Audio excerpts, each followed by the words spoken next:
The Disney-Fubo deal seems to clear the path for the launch of Venu Sports and provides financial strength for Fubo, but DirecTV thinks it doesn't settle the issue. Listen on for more.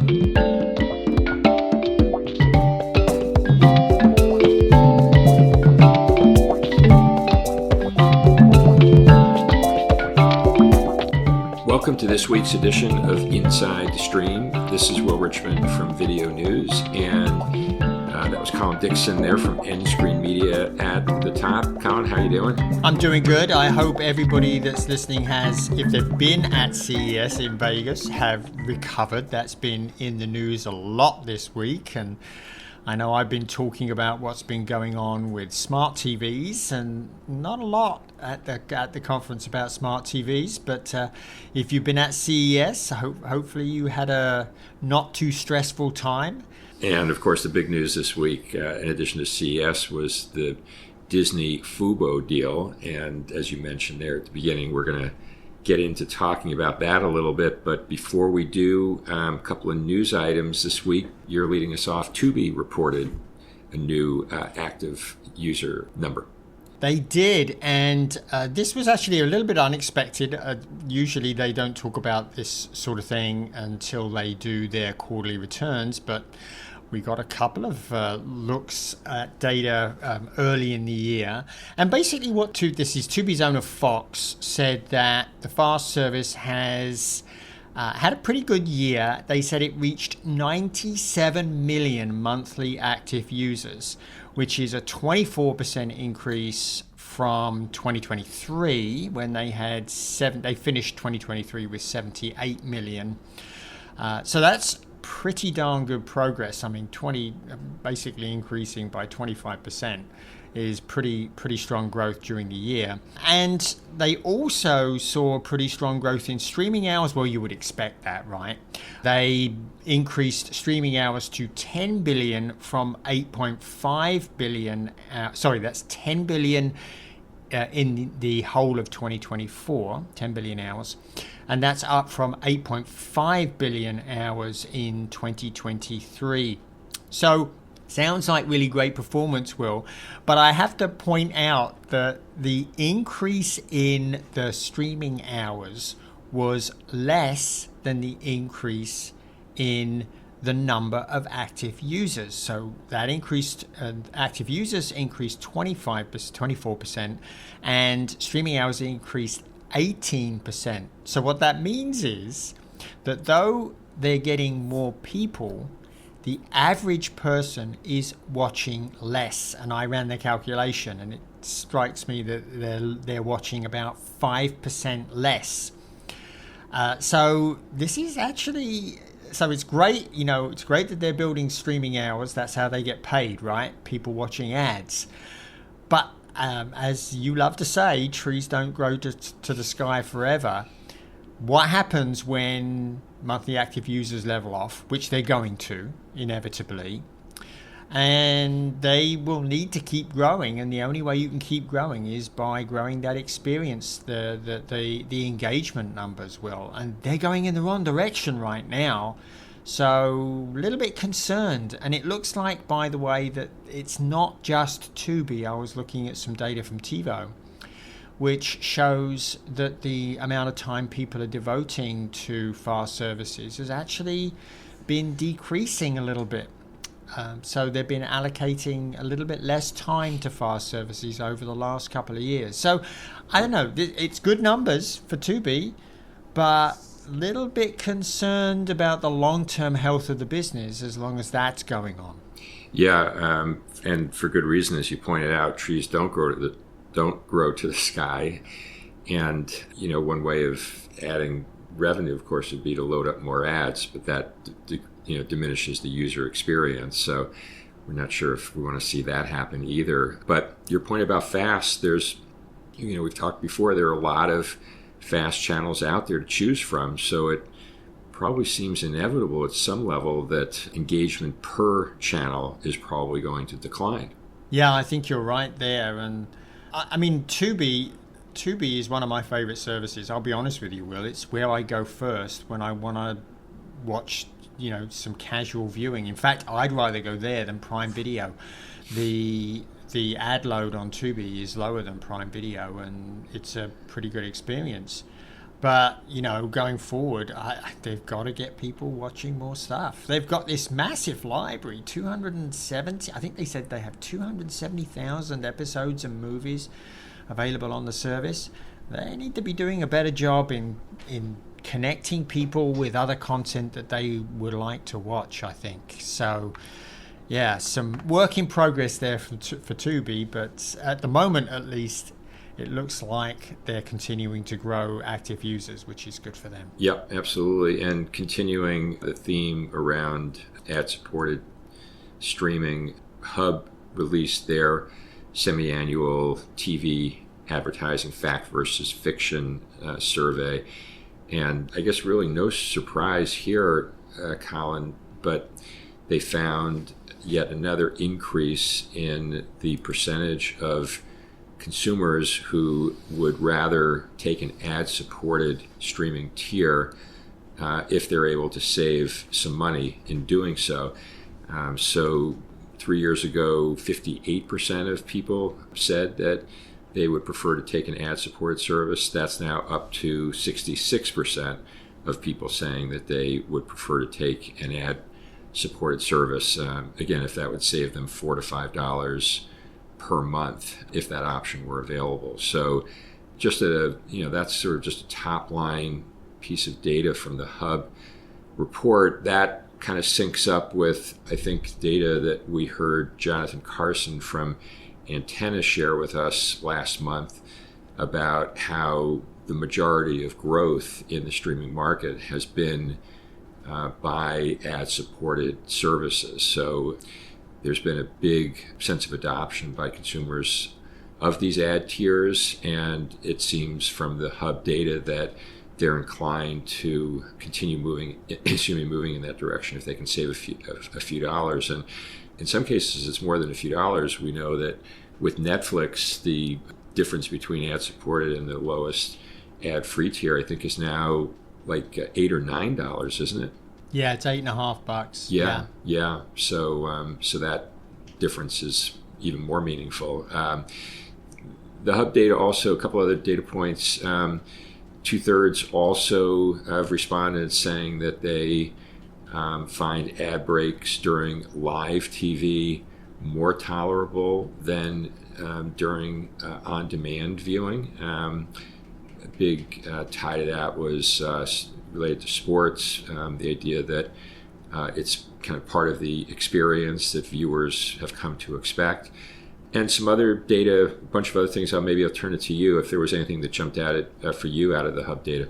Yeah, well, just a couple of comments on the live. Yeah. I think I agree. I agree with the data there, and I know I have Peacock because of my Premier League, which I really love to watch, and they show ads during halftime. I pay for ad free. It doesn't bother me. So I just mute the sound and turn my attention somewhere else, which is probably not something the advertisers would like. But I think I'm comfortable with that during the live sports, bearing in mind that those are natural breaks in the action anyway.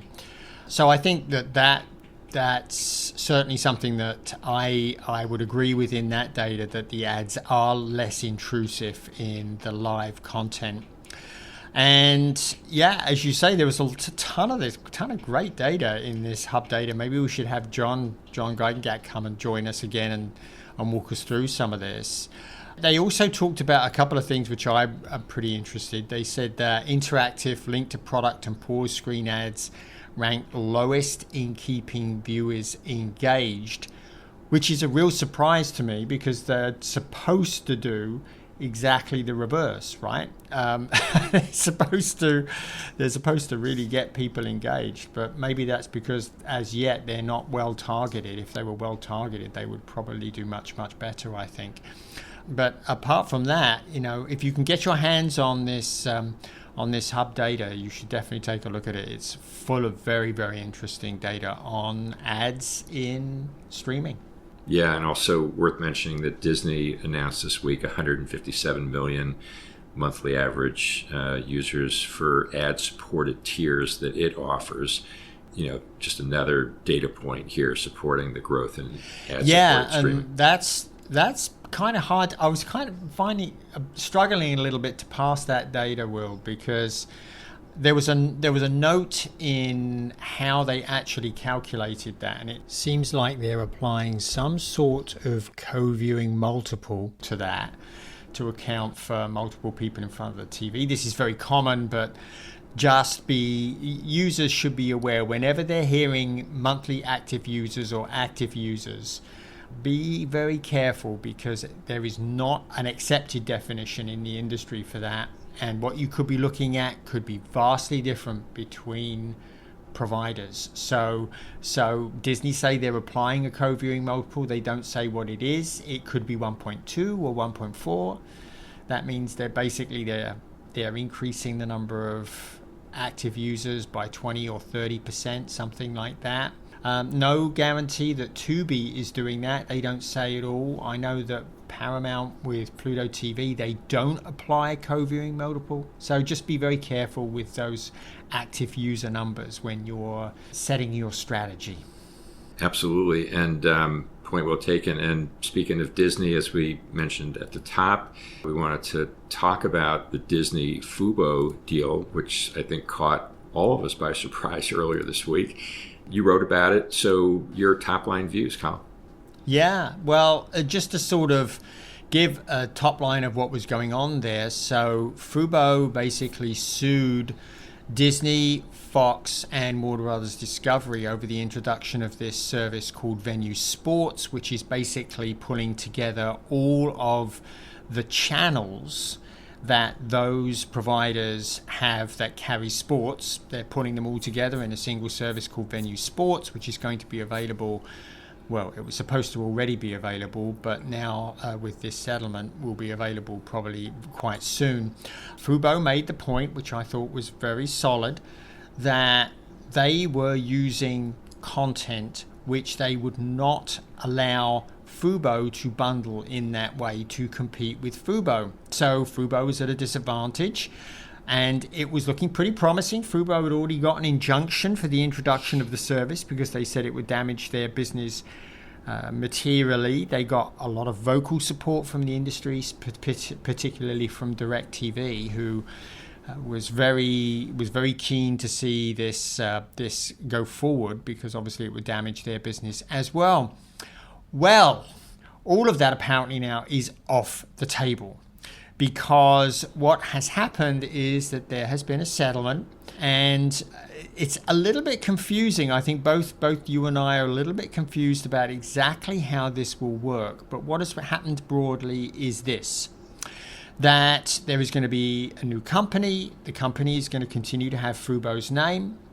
Disney is going to be a 70% owner of this company. It will still be a public company, so you can still buy shares in it. So if you're a Fubo owner right now, you'll have shares there. That there's been a cash settlement. This company will be given $220 million in cash, which comes jointly from Disney, Warner Brothers Discovery, and Fox. And Disney will provide a $145 million term loan. And Fubo will have the flexibility to launch a sports tier around Disney's sports channels. Although it's not clear that they will be able to include Warner Brothers Discovery and Fox. In fact, they won't be, because Disney couldn't negotiate on behalf of Warner Brothers Discovery and Fox. So Fubo, if they want to create a real competitor Venu Sports, is going to have to go back and get those channels from Discovery and Fox to do that. And for all of this cash and prizes, Fubo agrees to settle a lawsuit, and it goes away. So the lawsuit, I think, is over, Will. And now they're talking about introducing Venu Sports in the next few weeks. So that, I think this is a huge deal. What's really confusing both of us is how Fubo works going forward. So basically, Fubo has under its purview now 6.2 million subscribers. That's 4.6 million Hulu plus live TV subscribers and 1.6 million Fubo subscribers. Now, this is great. It helps them negotiate with the content providers. It'll be a fully independent company. So it will have to go and negotiate with Disney, for example, for ABC content. And this puts it in a much stronger position. I think this would make it, like, from the content providers' view, they're really dealing with like the fifth largest pay TV operator in the United States. Of course, it's not the way it is for us, the consumer, because we've still got two services, and that's the rub. Fubo has control of those, of negotiating for those those subscribers. It also looks like in some way they'll be managing Hulu Plus Live, although that's not clear either. But Disney retains control of the marketing and the pricing of Hulu Plus Live TV. It's still going to be in the very successful Disney bundles. And, it's just not clear to me at all how an independent entity can basically give the marketing and business rights to their biggest product, which is Hulu Plus Live. So very confusing.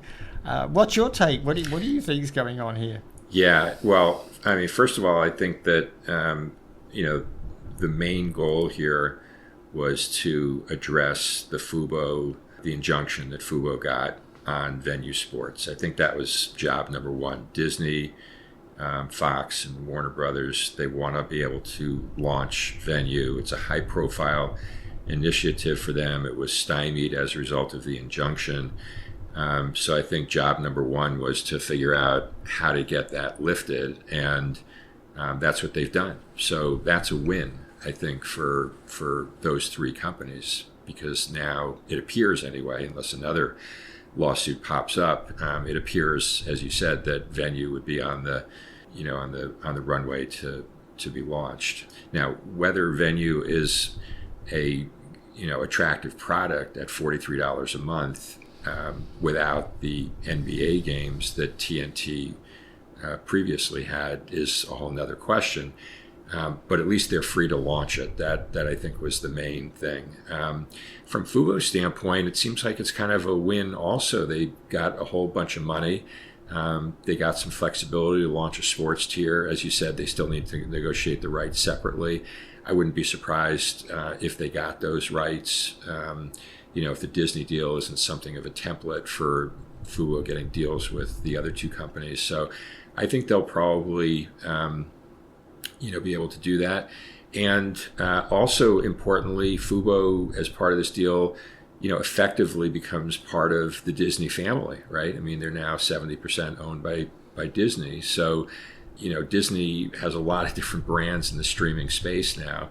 And so they need to kind of sort out what their priorities are. But Fubo has it seems like an important seat at the table. And, for a company that was, sort of plodding along, looking to get, I think, to break even this year, dealing obviously with a lot of different cross currents in the market, I would say this is a pretty solid outcome for them. Yeah, I mean, clearly, look, this is a huge win for the stockholders, right? The shareholders in the company, they must be really pleased because that share has run up nicely. It's doubled or tripled. I haven't looked at what it's doing today, though. Yeah. But that's clearly a big win for them. David Gandler, who we interviewed early last year, who's the CEO of Fubo, he and his management team will remain in place to manage this company. He seems to think that this is a win for consumers, shareholders, and the, quote, entire streaming industry. So I totally agree it's a win for the shareholders. Is it a win for consumers? How do consumers win out of this? Well, they won't see lower prices, that's for sure. They might see lower price rises in Fubo and Hulu because of the added bargaining power, but I don't think that that's going to make a huge difference. There is more choice, I guess, if Fubo is able to now launch this sports-only tier with the Disney assets and compete with Venu, then that's, I suppose, more choice for consumers. There's the ESPN standalone streaming service launching soon as well, so there'll be lots of choice there for sports fans. That'll enable maybe some of them to cut the cord. They can rely entirely on streaming, and so this is probably not going to help cord cutting at all. Right. So maybe there is some win for the streaming industry here. But look, the big winner here is Disney, right? It's Disney. Disney wins. It gets everything it wants. The lawsuit goes away. Yeah. It still retains marketing control of Hulu Plus Live.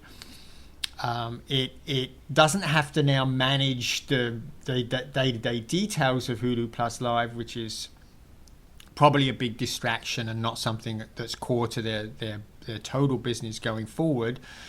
But they get to share in the profits of Fubo as well, assuming that Fubo can get to profitability. So this seems like a sweet deal for Disney, Will. They definitely make out the best of all of the participants, I think. Yeah, so sweet deal for Disney. As we just said, very good outcome for Fubo. Less clear what the benefits are going to be for consumers. But, overall, I would say a, surprising yet seemingly elegant solution to what was really a pretty big problem for Disney, Warner, and Fox. Well, yeah, I think it is an elegant solution for Disney, Will. But that's if it sticks, because I mentioned at the beginning of the podcast that DirecTV has been a pretty vocal supporter of Fubo's lawsuit. Well, they filed a letter with the court, which was reported on today, and it sounds like they're not done, and they think it's not done. So I want to read one of the quotes from this letter. I think it's pretty interesting. So this was a letter that DirecTV sent to the Department of Justice, and they said the defendants have paid plaintiff to ensure cooperation from an aggrieved competitor, but the settlement does nothing to resolve the underlying antitrust violations at issue. Instead, this settlement restores an anti-competitive runway. What a great phrase that is. Anti-competitive runway for the JV defendants to control the future of the live pay TV market. And basically what DirecTV says here is that, look, you had some clear findings when you issued the injunction that this was anti-competitive behavior and that consumers would be harmed if it was allowed to launch before settling the suit. And those things are all still true. And basically what they're asking is for the Department of Justice to step in here and maybe pick up the suit. So I don't know, Will. It looks to me like this may not be done after all. Whether there's still time for them to make the launch before any of this happens, I don't know. But it certainly doesn't sound like it's over yet.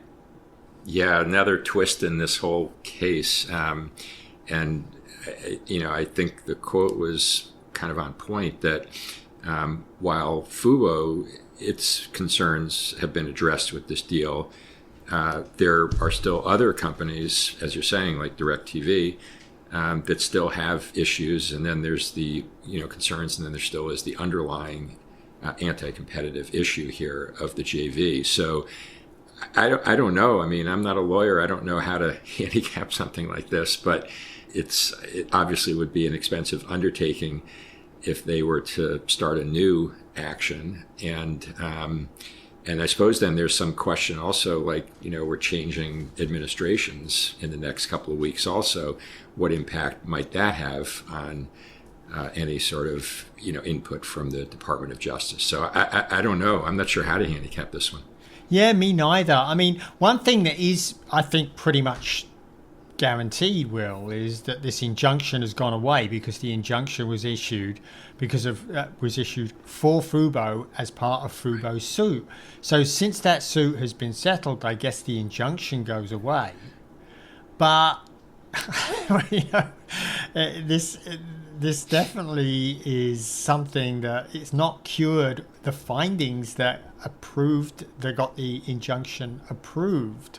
DirecTV actually said in sort of conclusion, DirecTV said it continues to evaluate its options with respect to the joint venture, the party settlement, defendants' tying practices, and other anti-competitive harms.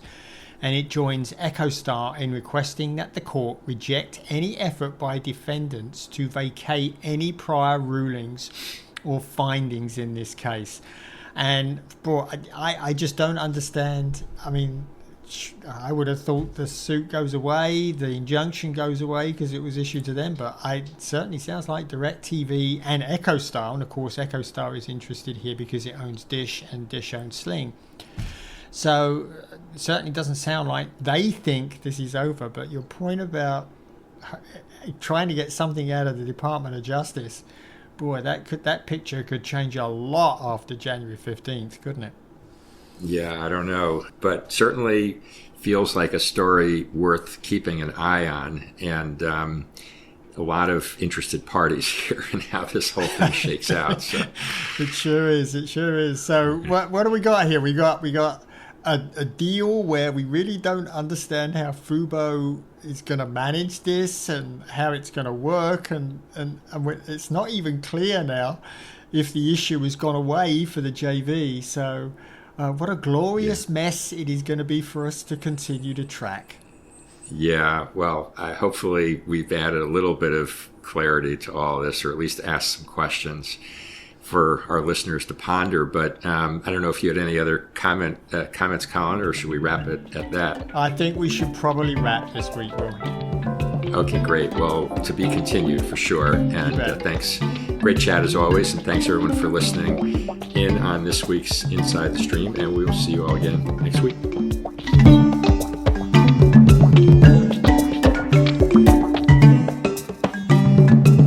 Inside the Stream is a production of In-Screen Media and Video News, all rights reserved.